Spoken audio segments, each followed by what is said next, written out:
ரொம்ப வருத்தத்துல இவங்க ஏதாவது சொல்லியாச்சுன்னு வச்சுக்கோங்க, நடந்துடும். S S.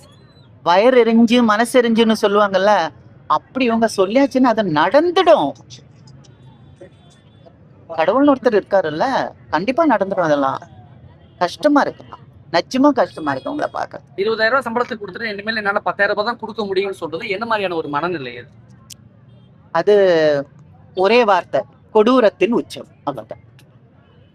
அதாவது தமிழக அரசு தான் எல்லாத்துக்கும் பொறுப்பு, அமைச்சர்கள் முதலமைச்சர் தான் பொறுப்பு. இப்ப இவங்க பாதிக்கப்படுறாங்கன்னா இவங்களுக்கு ஆதரவா தான் தமிழக அரசு இருக்கணும். ஆனா கார்ப்பரேட் பக்கம் போய் தமிழக அரசும் முதலமைச்சர் நிக்கிறாங்க. நீங்க இந்த கார்ப்பரேட் அதெல்லாம் நீங்க விடுங்க. நீங்க கொஞ்ச நேரத்துக்கு முன்னால சொன்னீங்கன்னா இவங்களுக்காக தான் தமிழக அரசு இருக்கணும், அதுதான் சரி, அதுதான் எப்பவுமே சரி. நேத்து இல்ல, இன்னைக்கு இல்ல, நாளைக்கு இல்ல, எப்பவுமே அதுதான் சரி. இவங்க தான் சரி, இவங்களுக்காக அவங்க செயல்படணும்ன்றதுதான் சரி, அதுதான் நடக்கணும்.